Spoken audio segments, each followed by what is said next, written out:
Hey everyone, welcome back to my YouTube channel once again बच्चों. My name is Adish Khankar and हम लोग यहाँ पे कंटिन्यूएशन कर रहे हैं क्वाड्रेटिक इक्वेशंस की for SSC class 10th and हमने अब तक के सारे टॉपिक्स को कंप्लीट कर दिए हैं. पिछले दो सेशंस में हमने word problems part 1 and word problems part 2 देखा according to its simplicity to the difficulty level. तो आज हम लोग इसका फाइनल इंस्टॉलमेंट करने वाले बच्चा that is word problems part 3 जहां पे हम लोग कवर करेंगे सिर्फ एंड सिर्फ 3 क्वेश्चंस. ये 3 क्वेश्चंस मैंने लास्ट में लिया यहाँ पे इसीलिए बिकॉज ये क्वेश्चंस डिफिकल्ट नहीं है बट ये कुछ आउट ऑफ द बॉक्स है, आपको सोचने में थोड़ा मजबूर करने जैसे हैं. उसमें से 2 क्वेश्चंस है ना बच्चों वो सेम रिलेटेड है, तो अगर आपको पहला सम समझ में आ जाता है तो दूसरा वाला आपको आसानी से समझ में आ जाएगा. नॉट अ बिग डील, बहुत सिंपल है. बट वो थर्ड वाला जो है वो स्पीड डिस्टेंस टाइम से रिलेटेड है. तो बच्चों शुरुआत करने से पहले बताना चाहता हूं कि ये जो 3 प्रॉब्लम्स है इसको आप लोग आखिरी में करोगे तो ज्यादा अच्छा होगा आप लोग के लिए. सबसे पहले बाकी के सारे 12 सम्स को अच्छी तरह से करें. तो शुरू करते हैं बच्चों आज का सेशन.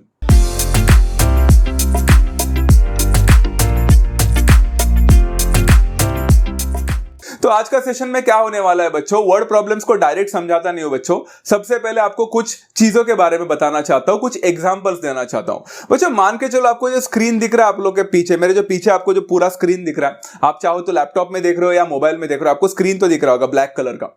मान के चलो बच्चों ये जो ब्लैक स्क्रीन है आपके पीछे वो एक दीवार है, वो एक वॉल है. Okay, that's a wall and आपको उस वॉल को पेंटिंग करने का एक कॉन्ट्रैक्ट मिला है. तो बच्चे इस पेंट करने को कॉन्ट्रैक्ट जो मिला है ना बच्चा, अगर आपको ये दीवार को पेंट करना है तो अगर किसी बच्चे ने बोला कि number of days required to paint this wall, ये वॉल को पेंट करने के लिए मुझे नंबर ऑफ डेज कितना लग रहा है, मुझे 2 दिन लगेगा, ऐसा उसने अगर बच्चे ने बोल दिया तो मुझे एक बात बताओ बच्चों, पूरा वॉल को पेंट करने के लिए अगर आपको 2 दिन लग रहे होंगे तो आपने एक दिन में कितना वॉल को पेंट किया रहेगा?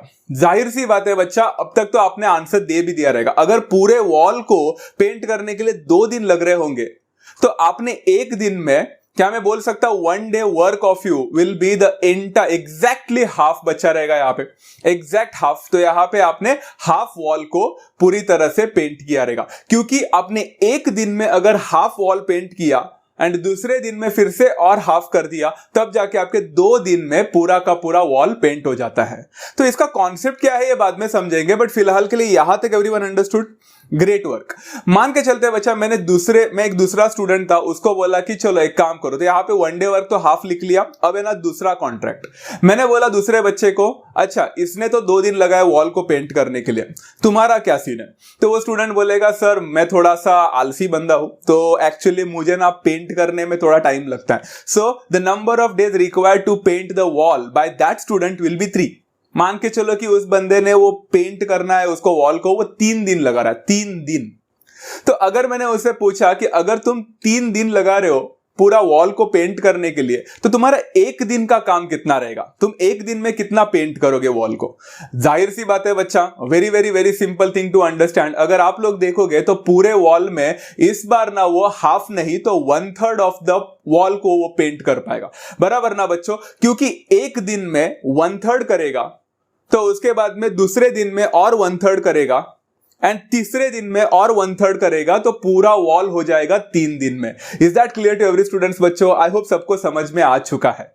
एक और एग्जांपल लेता हूं ताकि आपको पूरी तरह से समझ में आ जाए कि यहां पे फ्लो क्या चल रहा है एंड यहां पे पैटर्न क्या चल रहा है. तो देखो बच्चों, एक और बच्चे को मैंने यहां पे लेके आया, तो पहले लिख लेता हूं 1 डे वर्क इज 1/3. एक और स्टूडेंट को यहां पे लेके आया, ये तो पूरा आलसी निकला. ये आलसी जो था ये तो बोला कि सर बाकी के 2-3 दिन में कर रहे होंगे, मैं तो बहुत ही एकदम सोफिस्टिकेटेड वे से पेंट करता हूं, तो मुझे ना number of days required to paint this particular wall ना मुझे 4 दिन लग रहा है. तो 4 दिन लग रहा है तो मैंने पूछा कि चलो ठीक है भाई, तुमने 4 दिन में कंप्लीट करने का सोचा है तो तुम्हारा एक दिन में कितना होना चाहिए, what is your 1 day work? तो बहुत ही सिंपल है, अब तक तो आप सभी लोगों ने आंसर देना स्टार्ट कर ही दिया होगा. The 1 day work will definitely be something like this. वो पूरे के पूरे वॉल का 1/4 ऑफ द पार्ट उसका पेंटिंग हो जाएगा वॉल का, बिकॉज 4 दिन में अगर उसको पूरा वॉल को पेंट करना है तो 1/4 in the first day, 1/4 in the second day, 1/4 in the third day and 1/4 in the fourth day. 4 दिन में उसका पूरा का पूरा वॉल पेंट हो चुका. Is that clear to every students बच्चों? ये जो एग्जांपल्स मैंने यहां पे दिए, क्या एग्जांपल्स आपको याद है? जब बच्चे को 2 दिन लग रहा था तो उसका एक दिन में 1/2 काम हो रहा था. 2 दिन 1/2। अगर वो बच्चा 3 दिन ले रहा था एक पर्टिकुलर चीज को, मतलब पूरा वॉल को पेंट करने के लिए, तो उसका 1 दिन का काम 1/3 था। अगर उसने 4 दिन लिए होते पूरा का पूरा वॉल को पेंट करने का, तो उसका 1 दिन का काम होता 1/4। आप लोग को एक पैटर्न दिखा बच्चा, जितना भी दिन कोई ना कोई ले रहा है तो उसका 1 दिन का काम उसी दिन का रेसिप्रोकल होता है। ये ना बच्चा, 2 दिन लिया तो 1/2 हो गया 1 दिन का काम, 3 दिन लिया तो 1/3 हो गया 1 दिन का काम, 4 दिन लिया तो 1/4 हो गया 1 दिन का काम। कितना सिंपल था ना बच्चा। और very very very simple thing, सिर्फ रेसिप्रोकल लेना होता है 1 दिन का काम निकालने के लिए। ये कॉन्सेप्ट अगर हर बच्चे को समझ में आ चुका है तो ये 2 क्वेश्चंस आपको आसानी से समझ में आ जाएंगे। बट एक काम करते हैं, अभी मैंने 2 दिन 3 दिन 4 दिन ऐसे लिए तो आपको काफी आसानी से बताना बहुत सिंपल था, मतलब क्या नंबर था ना। बट एग्जाम्पल में कैसे होगा मालूम है, यहां पे 1 डे वर्क 1/4 हो गया, तो आगे वाला क्वेश्चन ऐसे हो सकता है बच्चा कि number of days required to paint the wall will not be 2 3 4, वो हम अज्यूम करेंगे the number of days required to paint the wall will be x। तो बच्चों, अगर एक बंदा, एक स्टूडेंट, कोई भी एक आदमी पूरा का पूरा वॉल को पेंट करने के लिए अगर x डेज लेता है, उसका 1 डे वर्क जो होगा वो कितना रहेगा बच्चा। अगर number of days required to paint the wall, पूरा का पूरा वॉल पेंट करने को x डेज ले रहा है, तो उसका 1 दिन का काम कितना रहेगा बच्चा, the reciprocal of the number of days, that is 1/x। Very simple thing to understand, 1 दिन का काम 1/x रहेगा। वैसे बच्चों और एक चीज भी हो सकता है, the number of days required to paint the wall x ना देकर x+3 दिया होता अगर, तो आपका 1 डे का वर्क कितना हो जाता बच्चों, 1 डे का वर्क होता जितना नंबर ऑफ डेज उसने लिया है उसका रेसिप्रोकल। तो अगर उसने x+3 डेज लिया वॉल को पेंट करने के लिए, तो उसका 1 दिन का काम हो जाएगा 1/x+3। So whatever the number of days you are taking to do a particular work, एक काम करने के लिए आप जितना डेज ले रहे हो या कितना भी टाइम ले रहे हो, तो उसका 1 दिन का काम कितना रहेगा मालूम है, उसका रेसिप्रोकल रहेगा। ये कॉन्सेप्ट सिंपल है, लॉजिक के साथ आई होप सब लोग को समझ में आ चुका है। तो बच्चों अगर आपको सच में समझा है, let's try to understand the problem. बच्चों प्रैक्टिस से 2.6 का क्वेश्चन है, बहुत ही ज्यादा इंपॉर्टेंट क्वेश्चन है बच्चा। Let's try to understand question number 8। Pintu takes 6 days more than those of Nishu to complete a certain work. काम करने के लिए कुछ ना कुछ तो दिन ले रहे हैं। If they work together, they finish it in 4 days. How many days would it take to complete the work if they work alone? अच्छा, क्वेश्चन कुछ समझा तो नहीं है, लेट्स ट्राई टू अंडरस्टैंड। अच्छा, यहां पे 2 कैरेक्टर्स है, एक है पिंटू और एक है निशु, एंड वो लोग ना बच्चों काम कर रहे हैं, कभी अकेले भी कर रहे हैं एंड अगर वो एक साथ भी करने की कोशिश कर रहे हैं टुगेदर, बट हम लोग बाद में देखते हैं। सबसे पहले हमें फाइंड करने बोला है how many days would it take to complete the work, एक काम करने के लिए कितना दिन लगेगा अगर वो लोग ने अलोन काम करने की कोशिश की तो। मतलब यहां पे अलोन, पिंटू अगर अलोन काम करेगा तो क्या होगा, निशु यहां पे अलोन काम करेगा तो कितना दिन लेगा, यही निकालना है। एंड हमें यहां पे एजम्पशन स्टार्ट करना पड़ेगा, बट एजम्पशन आपको याद होगा बच्चों, एजम्पशन हम यहां पे पिंटू का एंड निशु का दोनों का करना पड़ेगा, बट दोनों में से किसको अज्यूम करने का, ये वाला पार्ट मैंने पिछले सेशन में आपको बताया था। जो भी सेंटेंस में बाद में आता है हम उसको अज्यूम करेंगे। Pintu takes 6 days more than those of Nishu, तो निशु आया बाद में, तो यहां पे हम लिखेंगे let the number of days required by Nishu to complete the work alone, अकेला काम करने को कितना दिन ले रहा है, बी x डेज। मतलब निशु कितना दिन ले रहा है बच्चा काम करने के लिए, x डेज ले रहा है। Very simple thing to understand. तो पिंटू कितना ले रहा है, पिंटू कितना ले रहा है वो उधर लिखा है, देखो बच्चों पहले ही लाइन में, पिंटू टेक्स 6 days मोर, वो 6 दिन ज्यादा ले रहा है निशु से। अगर निशु x डेज ले रहा है तो पिंटू अगर उससे 6 दिन ज्यादा ले रहा है तो व्हाट विल द आंसर बच्चों, very good guys, therefore the number of days required by Pintu to complete the work will be Nishu से 6 दिन ज्यादा, मतलब x + 6 days। Very simple thing to understand. Again repeating बच्चा, 6x मत लिख के आओ, 6x का मतलब होता है 6 गुना ज्यादा, यहां पे 6 दिन ज्यादा बोला है तो इसलिए x + 6 आ जाएगा। क्लियर है? यहां तक का कॉन्सेप्ट क्लियर नहीं है, यहां तक पूरा का पूरा कॉन्सेप्ट हुआ नहीं है। एक और चीज बाकी है बच्चों, जरा क्वेश्चन को ध्यान से देखना। क्वेश्चन में क्या लिखा है, if they work together they finish it in 4 days। अगर वो दोनों एक साथ काम करते हैं तो वो 4 दिन में खत्म कर दिए होते हैं। तो मैंने लिखा बच्चों the number of days required by both to complete the work together, अगर दोनों एक साथ मिलकर आते तो उन्होंने 4 दिन में खत्म किया होता, एंड ये गिवन ही था तो मैंने गिवन को लिख लिया। चलो अभी निशु अकेला काम करेगा तो x डेज में करेगा, पिंटू अकेला काम करेगा तो x प्लस 6 डेज में करेगा, एंड दोनों ने अकेले नहीं तो दोनों ने एक साथ मिलकर काम कर दिया तो 4 दिन मिलेगा। सिंपल है बच्चा। बहुत सारे बच्चे क्या करते हैं, डायरेक्टली ऐड कर देते हैं x plus 6 is equal to 4। ऐसा नहीं होता बच्चा, ऐसा बिल्कुल नहीं होता। Let's try to understand. बच्चों अभी वो दीवार वाला एग्जांपल लेते हैं। कुछ याद आ रहा है दीवार वाला? अगर आपने दीवार 2 दिन में खत्म किया तो आपका 1 दिन का काम होगा 1/2। कुछ याद आ रहा है? वैसे ही निशु यहां पे कितने दिन में खत्म कर रहा है बच्चा? पूरा का पूरा काम x डेज में कर रहा है, तो उसका 1 दिन का काम कितना रहेगा? 1 डे वर्क बाय निशु। उसका 1 दिन का काम रहेगा, कितना दिन लिया है उसका reciprocal, that is equal to 1/x। Very simple. अच्छा, सिमिलरली पिंटू ने टोटल कितने दिन लिए थे बच्चा काम करने के लिए? x plus 6। तो उसका 1 डे वर्क पिंटू का कितना रहेगा बच्चा? जितना दिन उसने लिया है उसका रेसिप्रोकल, मतलब 1/x plus 6। Very easy thing to understand. Last but not the least बच्चों, उन्होंने दोनों मिलकर अगर काम करते तो उन्होंने कितना दिन लिया होता बच्चा करने के लिए? 4 दिन लिया होता। तो अगर उन्होंने मिलकर 4 दिन लिया तो उनका मिलकर 1 दिन का काम कितना होता? 1 day work together, 1 day work by both of them. अगर दोनों एक साथ मिलकर करते तो 4 दिन में खत्म करते, तो 1 दिन का काम कितना होता दोनों का? It would have been the reciprocal of 4, मतलब 1/4। Very easy thing to understand. सबको समझा? जो ऊपर हमने 3 स्टेटमेंट लिखे थे ना, उसी का 1 डे वर्क में कन्वर्जन कर दिया बाय टेकिंग द रेसिप्रोकल। कुछ किया नहीं है खास यहां पे। क्लियर है?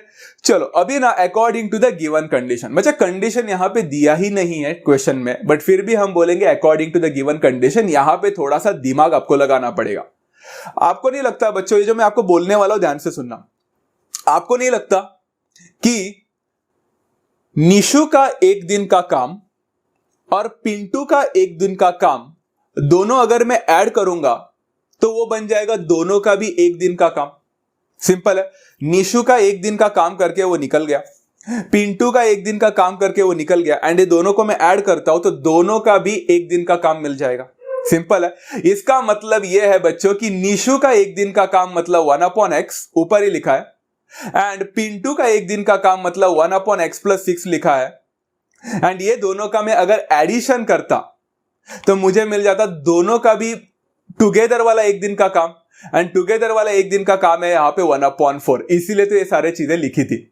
Is that clear to every students बच्चा? तो 1/x हो गया, 1/x प्लस 6 हो गया, एंड 1/4 हो गया।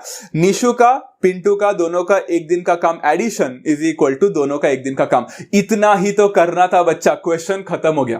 क्योंकि बच्चों इसके बाद में तो सॉल्विंग वाला पार्ट है, एंड सॉल्विंग वाला part is not at all related with the word problem. Word problem सिर्फ यहां तक होता है, उसके बाद सॉल्विंग तो सब लोग कर लेते हैं, राइट ना guys? Let's try to do. चलो इसमें क्या करना है बच्चा? इसमें क्रॉस मल्टीप्लीकेशन करना है। x प्लस 6 उधर जाएगा तो x प्लस 6 ही होगा, प्लस x उधर जाएगा तो x हो जाएगा, divided by x into x plus 6 as it is equal to 1/4। ऊपर न्यूमरेटर में देखो बच्चों, x और x एडिशन हो रहा है तो 2x बनेगा, and plus 6 as it is होगा।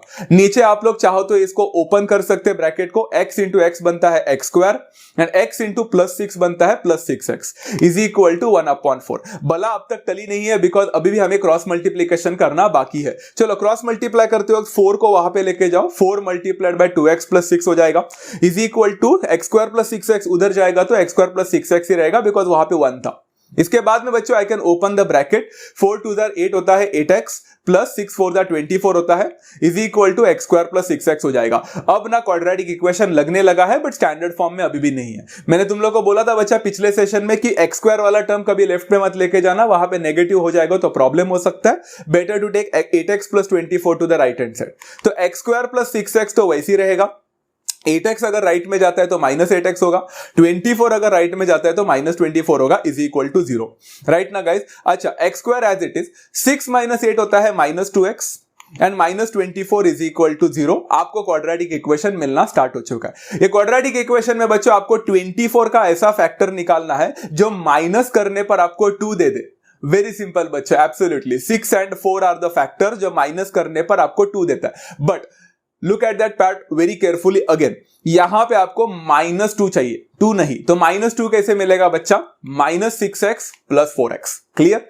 Okay, so you get x square minus 6x plus 4x minus 24 is equal to 0।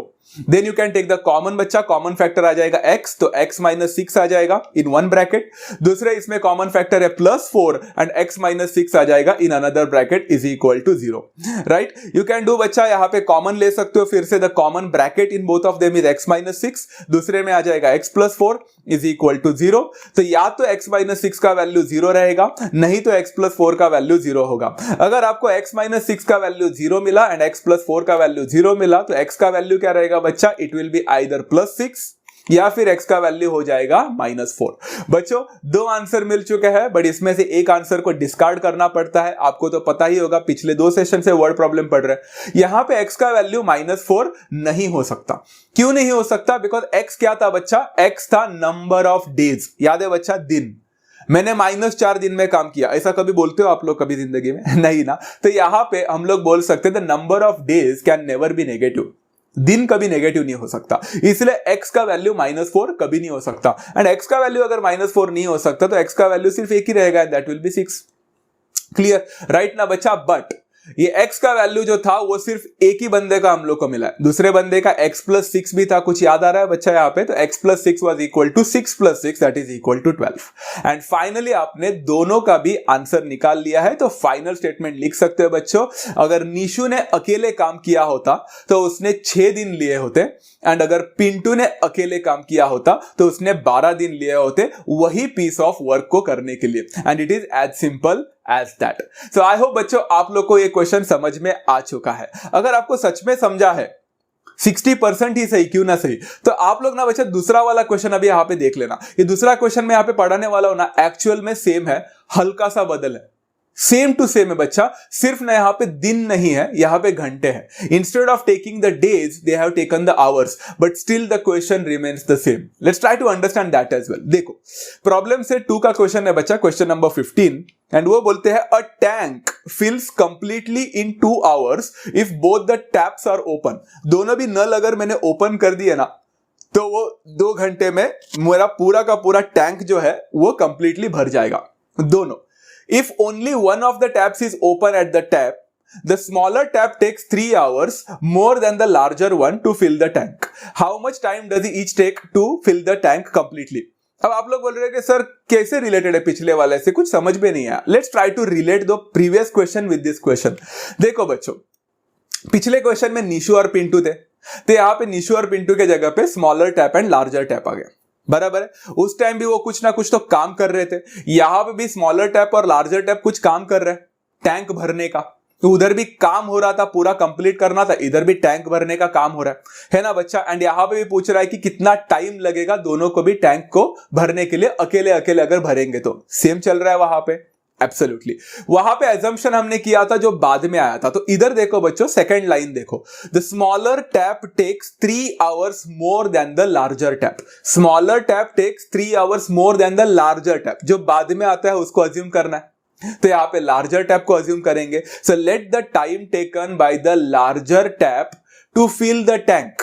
वो लार्जर टैप अकेला अलोन फिल करने के लिए कितना टाइम लेगा बच्चा? वहां पे x डेज था, यहां पे x आवर्स हो गया। सेम टू सेम ही तो है बच्चा, है कि नहीं बच्चों? ग्रेट। अच्छा, यहां पे क्या लिखा बच्चा? The smaller tap is taking 3 hours more than the larger tap.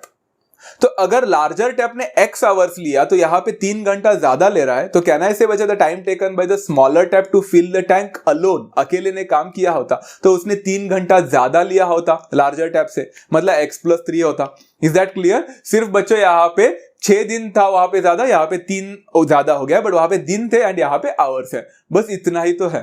अच्छा, वहां पे आपको याद है बच्चा, अगर आपने निशु एंड पिंटू को दोनों को भी काम करने बोला होता एक साथ टुगेदर, तो उन्होंने 4 दिन में कंप्लीट किए होते।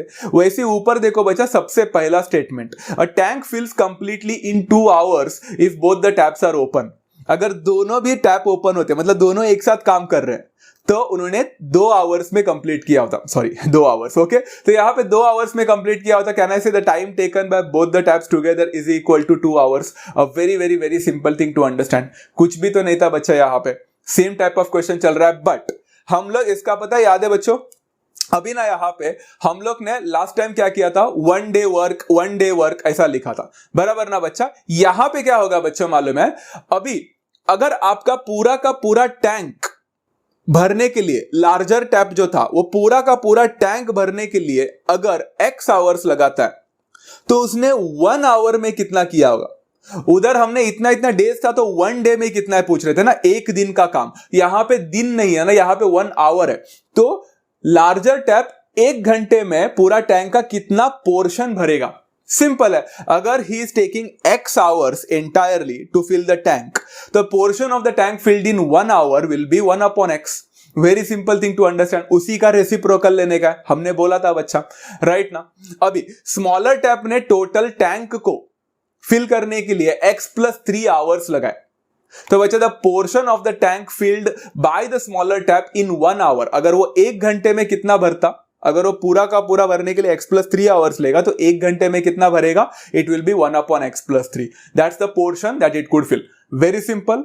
Last but not the least, अगर पूरा का पूरा दोनों टैप ओपन करके अगर 2 घंटे में पूरा टैंक जो है आपका भर रहा है, तो दोनों ने ओपन करने के बाद 1 घंटे में मेरा कितना टैंक भरा होगा। ऑब्वियस है बच्चा, आधा टैंक भरा होगा, तो portion of the tank filled by both, दोनों का भी, in 1 hour will be half of the particular tank. Very simple thing to understand, है ना बच्चा, क्योंकि आधा भरेगा अभी 1 घंटे में एंड दूसरे घंटे में आधा भरेगा तो 2 घंटे में उसका टैंक भर जाएगा। Very simple. तो करना क्या होता है मालूम है, ऊपर के इंफॉर्मेशन को 1 आवर में कन्वर्ट करके उसका रेसिप्रोकल लिखना होता है, बस। And once you are done with this part, आपको तो पता है बच्चा, पिछला वाला क्वेश्चन जैसा ही है ये। According to the given condition क्या मैं बोल सकता हूं बच्चा कि लार्जर टैप ने कितना पोर्शन 1 घंटे में भरा प्लस स्मॉलर टैप ने कितना पोर्शन 1 घंटे में भरा, दैट इज इक्वल टू दोनों ने भी कितना मिलकर भरा, हाफ। Is that clear? So the portion of the tank filled in 1 hour by the larger tap plus the portion of the tank filled in 1 hour by the smaller tap is equal to the portion of the tank filled by both of them. Is that clear? So 1 upon x plus 1 upon x plus 3 is equal to 1 upon 2. The next becomes the very simple thing बच्चा, यहाँ पे कुछ भी नहीं करना है, same the cross multiplication पिछला वाला, x plus 3 into 1 बनता है x plus 3 plus x into 1 बनता है x divided by x multiplied by x plus 3 is equal to half. Right ना बच्चों, सेम ऊपर अभी भी आपको लाइक टर्म्स दिख रहे हैं, x plus x होता है 2x, तो 2x plus 3 as it is divided by, open the brackets बच्चों, x into x x square होता है, x into plus 3x होता है, इज इक्वल टू हाफ। फिर से क्रॉस मल्टीप्लाई करेंगे because quadratic equation standard form में नहीं है। लेट्स डू, 2 हो जाएगा उधर, तो 2 multiplied by 2x plus 3 is equal to x square plus 3x multiplied by 1 becomes x square plus 3x as it is.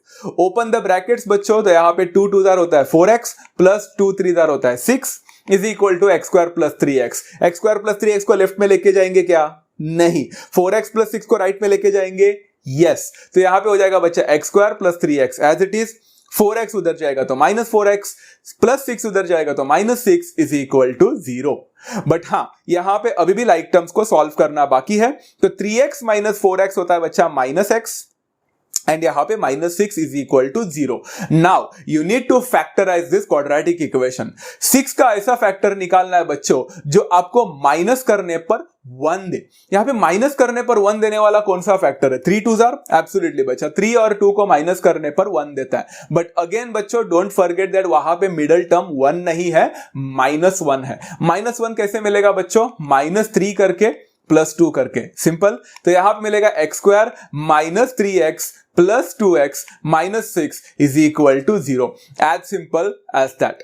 चलो take the like terms together बच्चा, take the common terms I mean. तो x यहां पे common आ जाएगा तो x minus 3 आ जाएगा, and यहां पे कॉमन क्या बच्चा? +2 है तो x माइनस 3 आ जाएगा। एंड अगेन यू कुड सी बच्चों x माइनस 3 कॉमन फैक्टर है यहां पे, एंड x प्लस 2 दूसरे ब्रैकेट में आ जाएगा इज इक्वल टू 0। या तो x माइनस 3 का वैल्यू 0 होगा बच्चों, नहीं तो x प्लस 2 का वैल्यू 0 होगा। वेरी सिंपल है। अगर x प्लस 3 का वैल्यू, x माइनस 3 का वैल्यू 0 रहेगा तो x का वैल्यू कितना हो जाएगा बच्चा? +3। और x प्लस 2 का वैल्यू अगर 0 रहेगा तो x इज इक्वल टू कितना होगा बच्चा? -2। अगेन बच्चों you have got 2 different answers of x, but इसमें से एक नहीं चलने वाला है, वो है x can never be equal to -2। क्यों?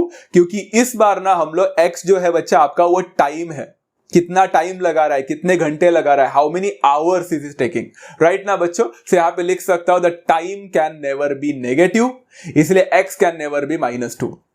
क्लियर है बच्चों? Okay, so that's why x का वैल्यू सिर्फ एंड सिर्फ 3 रहेगा। बट डोंट फॉरगेट बच्चों, ये जो x का वैल्यू आपको 3 मिला है, ये लार्जर टैब का मिला है, आपको स्मॉलर टैब का भी निकालना बाकी है, दैट वाज x प्लस 3। याद आ रहा है? x प्लस 3 हो जाएगा 3 plus 3 that is equal to 6, and that is the reason हम लोग यहाँ पे फाइनल स्टेटमेंट लिखेंगे, the time taken by the larger tab will be 3 hours and the time taken by the smaller tab is 6 hours, and this is how you complete another 4 mark का question, and it is as simple as that. तो I hope बच्चों आप लोग को ये दोनों question को relate करने आया, एंड पहले वाले क्वेश्चन में अगर आपको कोई भी तरह का डिफिकल्टी था तो सेकंड क्वेश्चन ने उसका डिफिकल्टी और डाउट्स को आपका क्लियर कर दिया हो।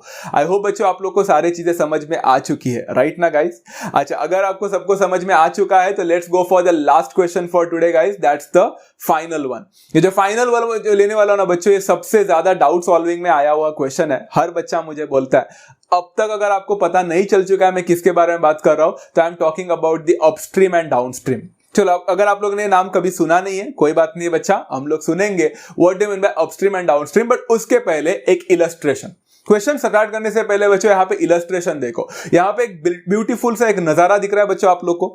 अच्छा, ये नजारा क्या है बच्चा? यहाँ पे एक पूरा का पूरा यहाँ पे एक जो एनवायरमेंट आपको दिख रहा है, वहां पे आपको एक छोटी सी नदी बहती हुई दिख रही होगी, है ना बच्चा? यहाँ पे एक नदी बह रहा है, तो उसमें ना एक छोटा सा बोट दिख रहा है बच्चों आप लोग का, एक छोटू सा बोट है।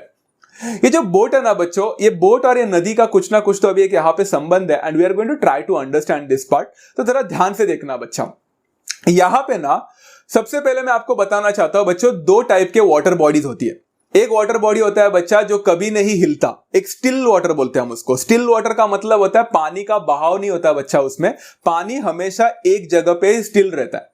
ओके, जैसे कि आपने देखा होगा बच्चा, लेक्स हो या पॉन्ड हो, आपने देखा है ना बच्चा, ये कभी बहती नहीं है, अपने एक ही जगह पे रहते हैं। ऐसे टाइप ऑफ वाटर को हम बोलते हैं स्टिल वाटर। दूसरा होता है बच्चा, दूसरे को हम बोलते हैं फ्लोइंग वाटर, या फिर उसको हम बोलते हैं stream. Okay, stream, the stream of water का मतलब होता है बच्चा ऐसे वाटर जो फ्लो करते हैं। जैसे कि आप लोगों ने देखे होंगे बच्चा, समुद्र के लहरें जो फ्लो करते हैं, या फिर द बेस्ट एग्जांपल इज बच्चों, सबसे बेस्ट एग्जांपल है रिवर।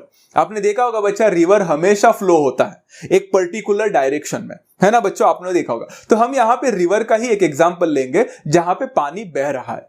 एंड ना बच्चों, हम लोग यहाँ पे 2 डिफरेंट बॉडीज के स्पीड के बारे में बात करेंगे। कौन से डिफरेंट बॉडीज? पहला जो फ्लोइंग वाटर है उसका स्पीड के बारे में बात करेंगे, पानी जो बह रहा है ना उसका स्पीड। एंड दूसरा बोट है ना बच्चा, बोट, उसका स्पीड के बारे में बात करेंगे। क्लियर है बच्चा? क्योंकि बोट का खुद का एक स्पीड रहेगा, चाहे आप लोग रोविंग कर रहे हो तो स्पीड रहेगा, नहीं तो आपने इंजन बोट लगा दिया, वो जो होता है ना मोटर लगा दिया, तो उसका खुद का एक स्पीड रहेगा ना। तो वो स्पीड और पानी का स्पीड, ये दोनों को हम कंसीडर करेंगे एंड उससे एक रिलेशन निकालेंगे। Try to understand. सबसे पहले मैंने लिखा बच्चा, ऊपर देखो, the speed of the boat in still water is 12 kilometre per hour. ये मैंने एग्जाम्पल लिया। मान के चलो बच्चों, अगर एक स्टिल वाटर होता एंड उसका स्पीड अगर बोट का होता उसमें, तो कितना होता बच्चा? 12 किलोमीटर पर आवर का एक कांस्टेंट स्पीड होता उसका। ये बोट का स्पीड है। एंड मान के चलो बच्चों, the speed of the water stream, water का स्ट्रीम है ना बच्चा, जो बहता पानी है, उसका मान के चलो बच्चों स्पीड जो है 2 किलोमीटर पर आवर है। ये कांस्टेंट स्पीड है दोनों के भी। क्लियर है बच्चों? अच्छा, अब ना मैं यहाँ पे क्या कुछ बताने वाला हूं, इलस्ट्रेशन को ध्यान से देखो बच्चों। पानी का बहाव देखो, यहाँ पे दिख रहा है बच्चों आप लोग को पानी का बहाव कहां पे? It is going from left to right. पानी है ना बच्चा, लेफ्ट से लेकर राइट में जा रहा है। एंड बच्चों एक मजे की बात देखो, पानी का बहाव लेफ्ट टू राइट है, उसके साथ साथ आपका बोट भी है ना बच्चा, वो भी लेफ्ट टू राइट ही जा रहा है। अब मजे की बात क्या है यहाँ पे कि पानी आपका लेफ्ट से राइट में जा रहा है 2 किलोमीटर पर आवर के स्पीड में, ऊपर लिखा है। एंड आपका बोट जो है वो भी इसी डायरेक्शन में जा रहा है, वो है 12 किलोमीटर पर आवर के स्पीड से। तो एक बात बताओ बच्चों, मैं सवाल पूछता हूं आपको, ये जो पानी है नीचे का, वो पानी भी उसी डायरेक्शन में जा रहा है, बोट भी उसी डायरेक्शन में जा रहा है, तो ये बोट को असिस्ट करेगा या अपोज करेगा? मतलब और जाने देगा या रोकेगा? ऑब्वियसली और जाने देगा, क्योंकि पानी भी उसी डायरेक्शन में जा रहा है एंड बोट भी उसी डायरेक्शन में जा रहा है, वो तो पुश कर रहा है उसको, बोट को, और जा भाई, है कि नहीं बच्चा? तो मुझे एक बात बताओ बच्चों, यहां पे जो आपको स्पीड ऑफ द बोट रहेगा ना अभी, वो कितना रहेगा? वो बढ़ेगा या कम होगा? The answer to this is वो बढ़ेगा। कैसे बढ़ेगा? 12 किलोमीटर पर आवर का तो ऑलरेडी उसका स्पीड था ही, एंड 2 किलोमीटर पर आवर का पानी का भी तो स्पीड उसको असिस्ट कर रहा है, तो आंसर विल बी, आप लोग बोलोगे 14 किलोमीटर पर आवर। मैंने यहां पे लिखा बच्चा 12 किलोमीटर पर आवर और 2 किलोमीटर पर आवर का addition, that is 12 plus 2 kilometre per hour. Is that clear? Eventually वो 14 किलोमीटर पर आवर ही होने वाला है। तो बच्चों ये वाला कॉन्सेप्ट आपको समझा कि नहीं समझा? चलो नेक्स्ट सिनेरियो लेते हैं बच्चा। अभी सिनेरियो ऐसा हुआ है कि पानी तो वही है, पानी तो अपना जगह थोड़ी ना चेंज करेगा, वो थोड़ी ना बोलेगा कि मैं पानी हूं, मैं अभी थोड़ा सा चेंज होना चाहता हूं, मेरा डायरेक्शन चेंज करना चाहता हूं बहाव का। नो बच्चा, water is going to flow in that direction only. जो डायरेक्शन में वो जा रहा था उसी डायरेक्शन में। तो देख सकते हो बच्चों, अभी भी मेरा speed of the boat in still water 12 kilometre per hour ही है, एंड अभी भी मेरा speed of the water stream 2 kilometre per hour ही है, एंड पानी का बहाव भी अभी भी उधर ही है, लेफ्ट टू राइट ही है, वो अपना डायरेक्शन चेंज नहीं करेगा। बट इस बार ना बच्चा, बोट अपना डायरेक्शन चेंज करना चाहता है। बोट बोलना चाहता है कि चलो मैंने अपना काम किया, इधर से उधर गया, अब मुझे फिर से अपने घर जाना है। तो यहां पे घर जाना है बच्चों उसको, तो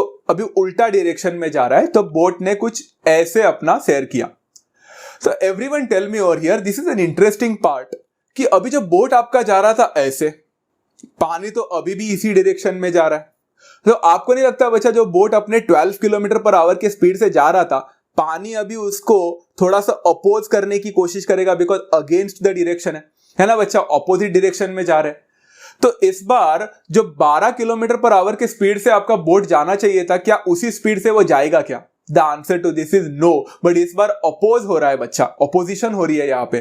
तो स्पीड क्या होने वाला है बच्चा? बढ़ेगा नहीं, स्पीड कम होगा, घटेगा। यस और नो बच्चा? देयरफॉर कैन आई से बच्चा, the speed of the boat इस बार रहेगा वो 12 किलोमीटर तो रहेगा ही नहीं, इस बार 12 प्लस 2 नहीं रहेगा, it will B 12 minus 2 kilometre per our, because पानी का स्पीड 2 किलोमीटर पर आवर था, उसने उतना अपोज किया, एंड इसलिए इवेंचुअली आपको मिलेगा 10 किलोमीटर पर आवर। ये इतना सा सिंपल सा कॉन्सेप्ट था बच्चा। I hope everyone has understood the concept over here.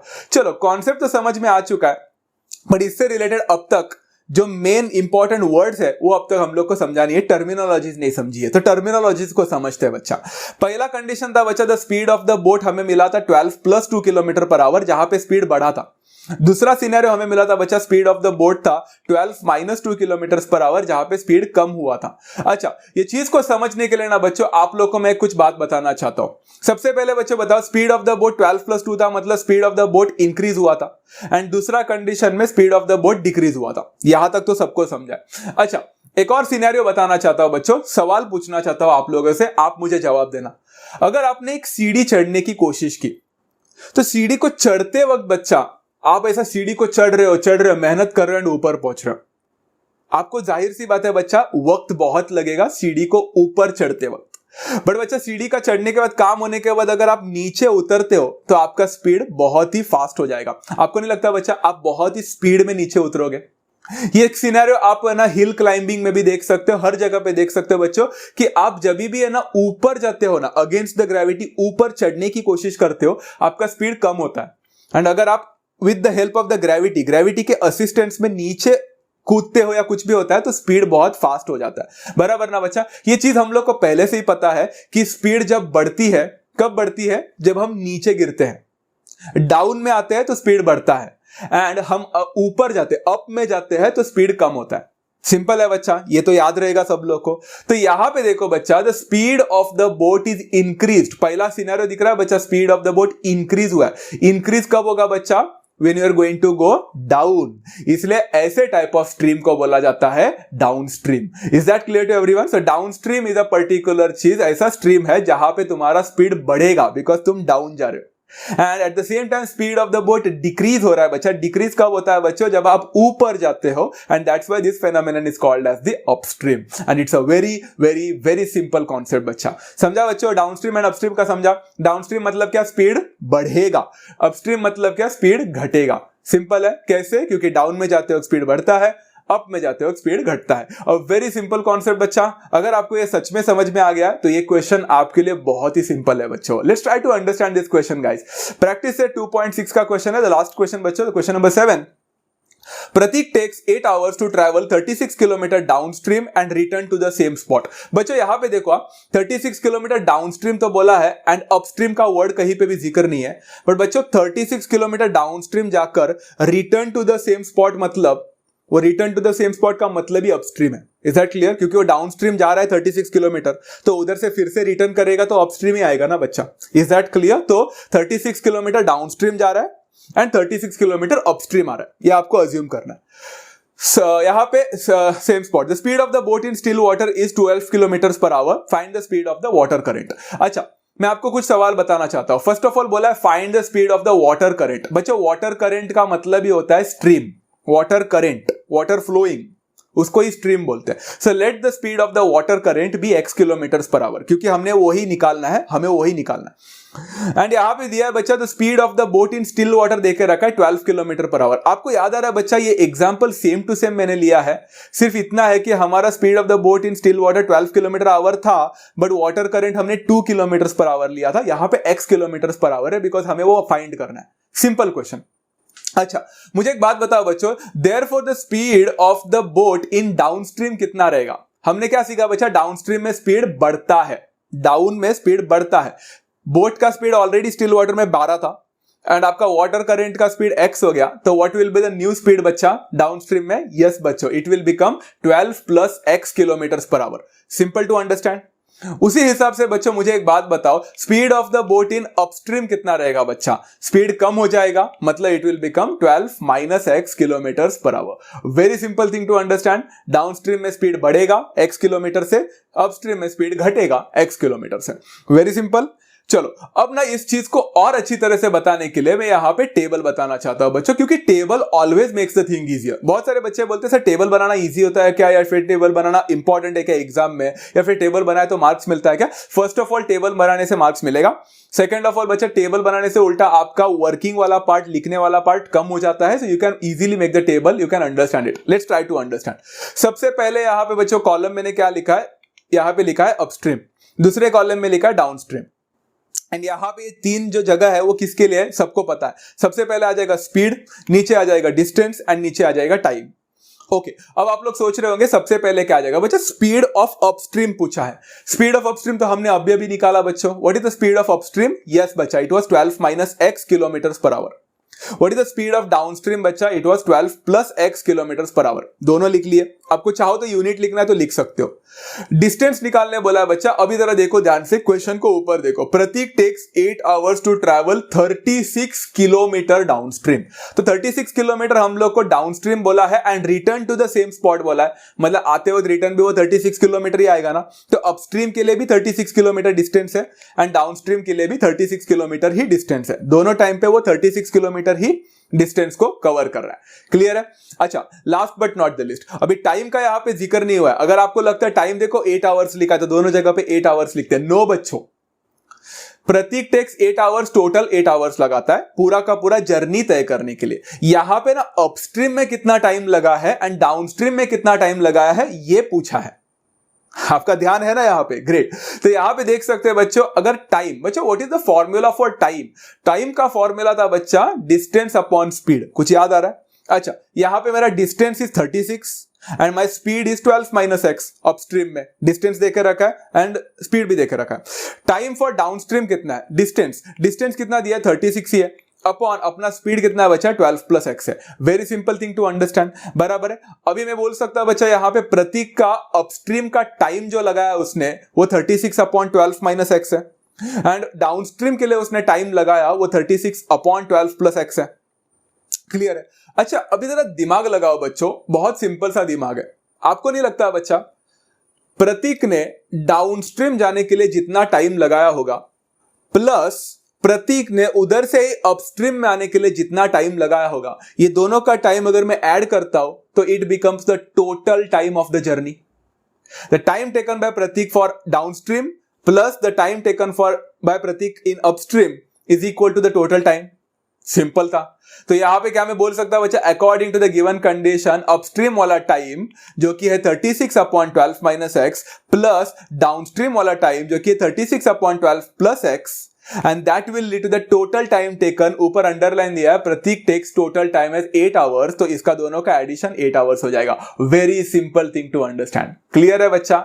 इसके आगे आपको क्या करना है सबको पता है। हम लोग क्रॉस मल्टीप्लाई करेंगे, राइट? नो बच्चों, क्रॉस मल्टीप्लाई कर तो सकते हो आप लोग ने फिर से देखा होगा यहाँ पे ऊपर 36 नंबर दिख रहा है, 36 के साथ क्रॉस मल्टीप्लीकेशन करते हुए इतना बड़ा नंबर मिलेगा कि पूछो मत। इससे अच्छा एक बेटर आइडिया बच्चों, दोनों का न्यूमरेटर 36 है, क्यों ना 36 को कॉमन लिया जाए। अगर दोनों का 36 कॉमन लिया जाता है तो बचता क्या है पहले टर्म के पास, 12 माइनस एक्स।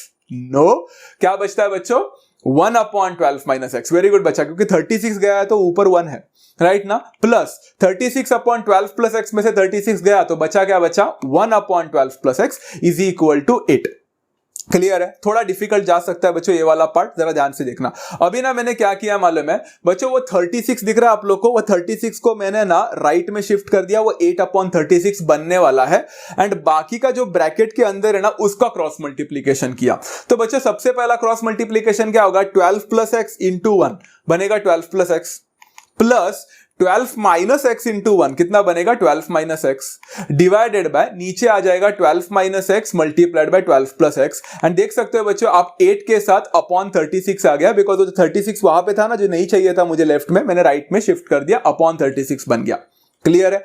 अच्छा एक बात देखो बच्चों, यहां पे पहली बात तो यहां पे काफी सारे कैंसलेशन हो रहे हैं। सबसे पहला कैंसलेशन तो आप देख सकते हो 8 एंड 36, ये दोनों भी बच्चों बहुत सारे कंफ्यूज होते हैं, 8 के टेबल में कर देते हैं। रॉन्ग है बच्चा, 8 के टेबल में 36 नहीं आता, 32 आता है। ये दोनों भी 4 के टेबल में जाते हैं बच्चों, 4 2s are 8 and 4 9s are 36। ठीक है बच्चा, दोनों 4 के टेबल में गए, इतना तो सिंप्लीफिकेशन कर दिया।